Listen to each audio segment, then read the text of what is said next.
No meetings. But first, please help my humble channel to grow. Like, subscribe, share, comment, any combination thereof. Why? Cause you're beautiful on the inside and on the outside. That's why. So first and foremost, I praise and worship and glorify God's holy name that I no longer go to meetings. Going to meetings was a tactic they would use to have me in the center of a bunch of people that can target me all at the same time, potentially. Now, it wasn't as bad as when I was in the homeless shelter for 5 weeks because they packed this homeless shelter. When I first moved in, it was like not even 20% full. Within a week, they packed it. They started bringing in people from Denver, and so I was being targeted constantly by people who they were paying. The people who were closest to me, like the guy who was in the bunk bed below me, they would pay them more. Some of these people, they would actually sit there and say, "Oh, now that I have a job, I've reunited with my granddaughter, and I'm able to go out on a picnic with him, and I'm able to buy the food, and I'm reunited with my son, and I don't sleep under a bridge anymore." Like, I'm supposed to be like, "Oh, that's great. You're trying to destroy my life, but it helps your life. I'm so grateful that you've reunited with your granddaughter." It's really warped, really warped. Many of them would tell these stories about me. The meetings aren't that bad because it is a legitimate meeting going on and people have to pay attention to some extent, but you'll have people in the meeting that are hitting you with their cell phone. So God had to really teach me humility. He still is teaching me humility. Don't get me wrong. I don't consider myself humble at all. I try to embrace the truth, which never makes me look good, which is humbling. But I still don't. I can't say I'm humble because I just think it's a lie. I embrace the truth, and the truth humbles me all the time because I ain't crap apart from the Lord. But when I found out my original caseworker, who, God bless her, played a major role in getting me out of the homeless shelter into temporary public housing, when it became clear to me, oh, she's participating in the targeting, I stopped going to her meetings. And I flipped out at that residence, and I apparently terrified several of the residents there. They moved out. Two of them moved out, apparently. And then they tried to throw me out on the street. The same person who helped get me into temporary public housing then tried to throw me out on the street. So they made me agree to go to all these meetings that they had. And I went. I didn't miss a single meeting. I was like, okay, this was the Lord teaching me humility because, yes, she had quit, fortunately. She was becoming pretty active at gaslighting me. That was a part of her thing. So she moved out, and then I was given a different caseworker who was less a part of the gaslighting, and I would say a little more a part of trying to help get me into permanent housing, which she did. And I had to learn, just like married couples, this person may not be perfect. This person may be participating in the targeting to some extent. This person may only be helping me or primarily be helping me at this point because she and the previous caseworker couldn't get me to go back out on the street. They were not going to get me to walk out of temporary public housing on the street in the dead of winter with no money. They weren't going to get me to do that. They could do it legally, and then when they had the sheriff come by and he's ready to physically throw me out, then I'll go out on the street. They didn't have money to do all that. So for that reason, the second caseworker was more like, okay, well, let's get rid of him. He's attending meetings. He's always paid his rent. We'll help him. And I had to be grateful knowing that this lady's motives were probably not particularly towards the second part of all of this. They weren't necessarily pure. It was more about getting me out of her temporary public housing facility into permanent public housing so she didn't have to deal with me anymore. But I continued to go to their monthly meetings. They had these group meetings, as well as every meeting that I had to meet with her. And in these group meetings, there would be quite a bit of gaslighting and some targeting going on. But even after they got me into permanent housing in January of this year, I continued to go to these meetings, although I no longer had to because I did what I needed to do to get into permanent housing. That was a condition for them to continue to help me to get into permanent housing. It got to the point where they had a meeting where the speaker was going to be my previous caseworker. She went to work for another nonprofit, Habitat for Humanity, I guess. And she was going to be speaking there. And this woman, this person, kind of went out of their way to gaslight me. Some of the extent that they go to, and we TIs amongst ourselves, we know it's extreme and it's unbelievable and nobody's going to believe it and everybody else is going to gaslight you. If they know about it, they're going to gaslight you. And if they don't know about it, what they're going to do is going to serve to gaslight you, because they're going to say that's crazy. Nobody would do anything like that, just to try to trick you and make you think you're crazy. So you're going to get gaslighted either way. But amongst us TIs, we know they'll do things that are really costly and expensive, like use a helicopter, use an airplane, use emergency vehicles to annoy us, have a street theater thing with blinking lights and ambulances, but there's nobody being taken away on a stretcher. This kind of, except the one time when the Lord told me, He said, "What can I do to show you that I love you and that I'm with you? I can't end the program. It's not going to end now, Neon. Sorry." I was falling apart emotionally at that point, and I told him I want to see one of them leave on a stretcher. And that's the only time I ever saw them do that. And someone was wheeled out on a stretcher. I never saw the guy again. I don't know what happened to the guy. The guy was disabled already, and I was thinking to myself, if you're disabled and now you're participating in sin to try to destroy another person, you're probably disabled because you in sin, and now you risking God maybe taking your life.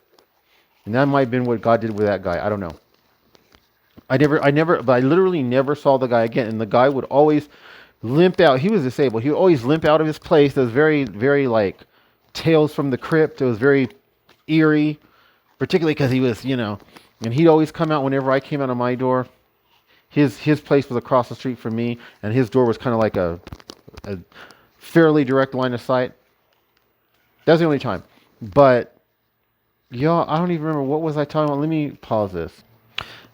Meetings. So, that was the first meeting in, oh my gosh, by this time it had been it had been over a year. Maybe these were monthly meetings. I had attended maybe 14, 15 without missing a single meeting. And this one I said, I can't do this. This person went out of their way to gaslight me. They tried to evict me. They told me they taped an eviction notice on my door, and I was terrified. And they were like, "You have 2 weeks to be out." I was like, what is going on? And then later they came by and told me, "Okay, you have this much time to be out, and we want to see everything that you have packed in boxes." Then they came back again, and when they came back the third time, it was the lady who initially got me into this place. She was responsible for moving people in, and who ultimately became my new caseworker and tried to and help me get into permanent public housing. When they both came by to see if I had everything packed and I was ready to basically go out on the street, I had nowhere to go. That was when the Lord told me, "Neon, do not call their bluff." That's what the Lord told me.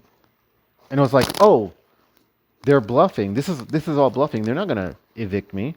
This is all just bluffing. They're not going to get a lawyer and spend all this money to evict me. They're not going to do this. They're bluffing. They're not going to do that. They're bluffing here too. They made us sign paperwork saying that if they have to evict us and take legal action against us, we have to pay for that. If they have to get an attorney to evict us, we have to pay. We had to sign paperwork. So I signed it. That's bluffing. Who the hell thinks somebody on SSI is going to pay for an attorney to throw me out on the street? Where am I going to get the money for that? 1, 2, the most important thing is the Lord doesn't allow me to misbehave here. He doesn't allow this targeting to get me to misbehave, to do anything where they can complain and try to get me thrown out, like I did at the previous residence, although the Lord didn't let them throw me out then. So that was the first meeting I did not attend, because I thought this person who tried to throw me out on the street, granted she helped get me out of the homeless shelter, but then she turned on me and tried to throw me out on the street in the dead of winter. No money. I can't go to that meeting. Sorry, can't do it. I'm trying to think, was I already in permanent public housing? I was probably already in permanent public housing. And then after that, and I did attend this meeting, but it was very difficult to go. They had one where public transportation was there, the bus service here in Cheyenne. which is a joke. I just say it, but it's a joke. And the targeting on the bus system was horrible. Other TIs have talked about public transportation as one of the worst places you can be for targeting. You have a lot of poor people that, unfortunately, they'll easily mistreat and target someone for a gift card or whatever, for whatever reason. They'll do that.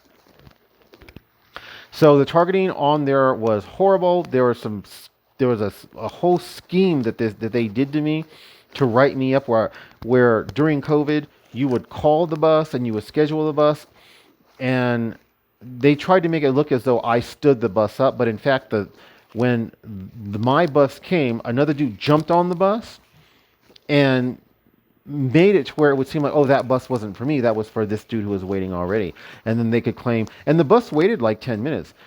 Didn't bother to ask, are you Neon?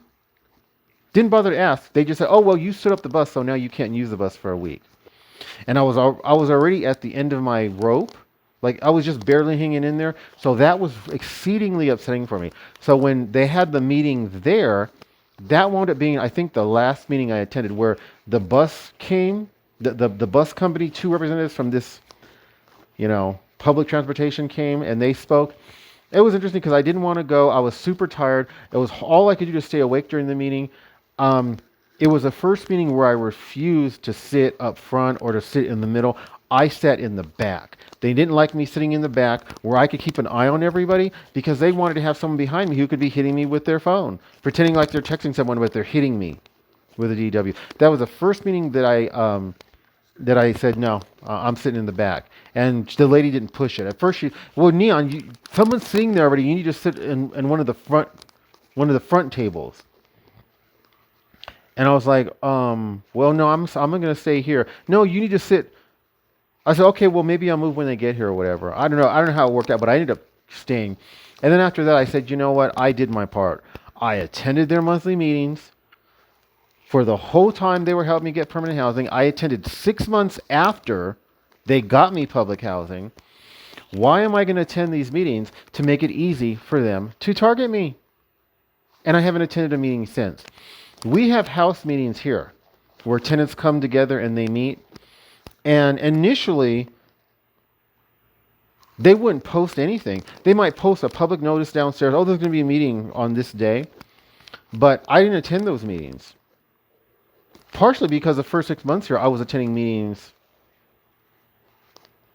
through the housing agency where I was being targeted. Within so many months, they start posting notes on everybody's door every day. We're having a meeting. We're having a meeting, because I'd already stopped attending the other meetings. And they want to have you at a meeting where they can hit you hard with the targeting. I'm not going to go to those meetings. I don't go to those meetings. So they can post them on my door every month, and I'm not going to go to the meetings.